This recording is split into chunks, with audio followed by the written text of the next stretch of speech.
Ruth Thompson turned 75 on a crisp autumn afternoon in October, in the quiet suburbs of Lexington, Massachusetts. The house smelled of apple pie and roasted turkey, her famous Thanksgiving in October spread that she had prepared since her children were small.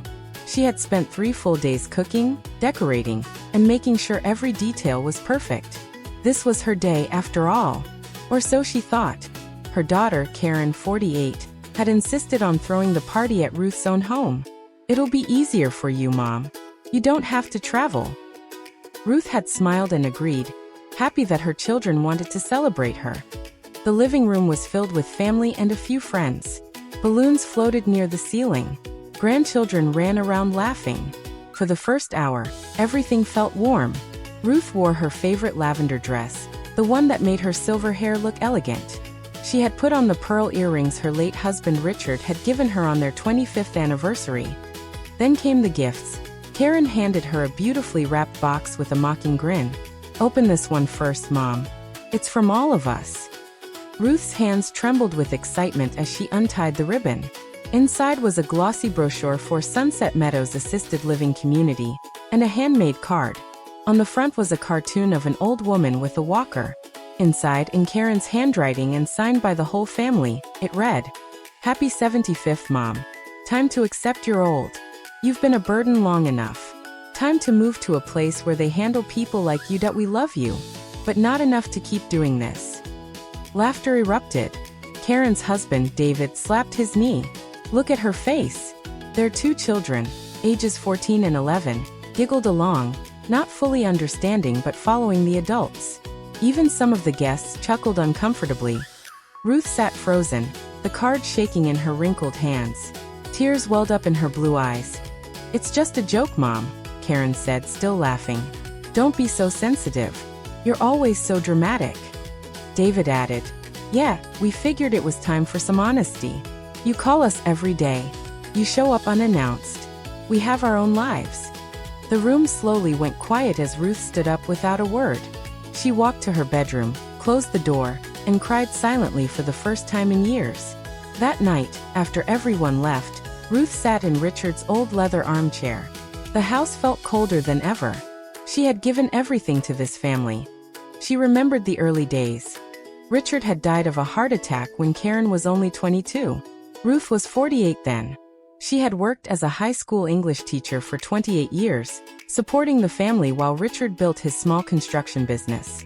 After his death, Ruth took on extra tutoring jobs in the evenings. She paid for Karen's entire college education at Boston University. She paid for the wedding when Karen married David. She gave them $45,000 for the down payment on their first house in Arlington. When the grandchildren arrived, Ruth became their primary caregiver. She picked them up from school every day for 8 years. She cooked meals, helped with homework, attended every soccer game and piano recital. Karen and David were busy with their careers. Karen as a hospital administrator, David as a sales manager. "You're a lifesaver, Mom," Karen used to say. But slowly the gratitude disappeared. It started with small comments. "Mom, you spoil the kids too much. Richard's pension is enough for you, right? We have big expenses. Why do you always wear those old dresses?" 2 years ago, when Ruth had pneumonia and was hospitalized for 9 days, Karen visited only once. "I can't take time off work, Mom. You understand." Mrs. Alvarez, Ruth's 68-year-old neighbor, was the one who brought food, sat with her, and drove her home. Last Christmas, Ruth had spent nearly $4,800 on gifts. The grandchildren got new iPads and designer clothes. Karen and David received an expensive espresso machine and a golf club set. They opened the gifts quickly and moved on. No one hugged her. No one said thank you properly. And now this. Her 75th birthday turned into public humiliation. Ruth couldn't sleep. At 3 a.m., she went to the attic and pulled out an old metal box Richard had hidden years ago. Inside were documents she had almost forgotten. When Richard's uncle, a childless bachelor who had made a fortune in Boston real estate, passed away, he had left everything to Richard. Ruth had never touched it. She had let the money grow quietly in investments and trusts. She lived on her teacher's pension and Social Security, never bragging, never spending. She opened the statements. Total liquid assets and property value, $2.87 million. There was also a beautiful waterfront cottage in Cape Cod that Richard had bought as a surprise but never got to enjoy. And another property, a condo in Hawaii that had been rented out for years. Her family knew nothing of this. They believed she was just a retired teacher living modestly in the same house for 45 years. Ruth sat there until sunrise, the humiliation burning into something sharper, clarity. She made her decision that morning. Over the next 3 months, Ruth moved quietly and efficiently. She met with her longtime lawyer, Mr. Samuel Bernstein. "I want to change everything," she told him firmly. She canceled the monthly $800 transfer she had been sending to Karen's account for the grandchildren. She updated her will. Everything, properties, investments, savings, would go to a foundation supporting elderly women who had been abandoned by their families, a scholarship fund for children of single mothers. Her loyal neighbor, Mrs. Alvarez, who would receive the Cape Cod cottage and $250,000 to her own children and grandchildren. She left only letters. She also arranged something dramatic.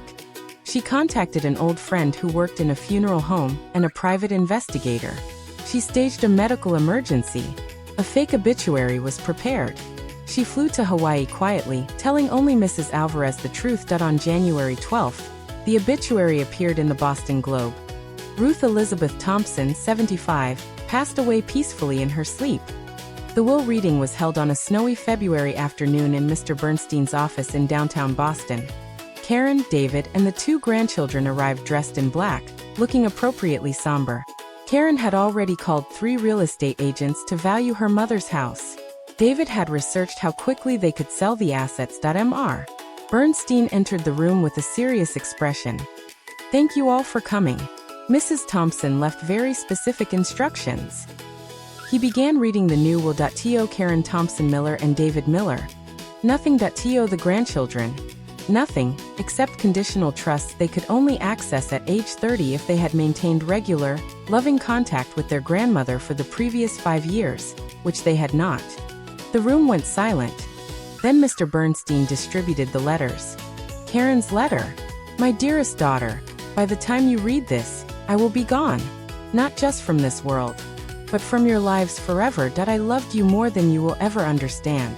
I worked 2 jobs after your father died, so you could go to college without debt. I paid for your wedding. I gave you money for your house. I raised your children while you built your career. I was there every single day. You repaid me with contempt. On my 75th birthday, you humiliated me in front of everyone with that cruel card. You called me a burden. You laughed at my tears. I was never a burden. I was your safety net, your free babysitter, your emotional and financial support system. I have left everything to people who will value kindness. You will receive nothing except the memory of how you treated the woman who gave you everything. I hope one day your children treat you the way you treated me. With a broken but finally free heart, your mother." David received a shorter, colder letter exposing how he had encouraged Karen to distance herself from Ruth and had mocked her behind her back. The grandchildren received letters filled with love, but also painful honesty about how they had slowly begun treating their grandmother like an embarrassing old woman after listening to their parents. Karen was shaking with rage. "This can't be legal." She was losing her mind. Mr. Bernstein calmly replied. Mrs. Thompson was of perfectly sound mind.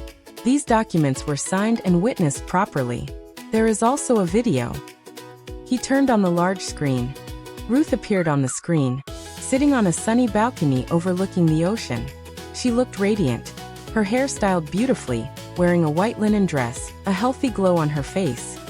"Hello, family. If you're watching this, it means the will has been read.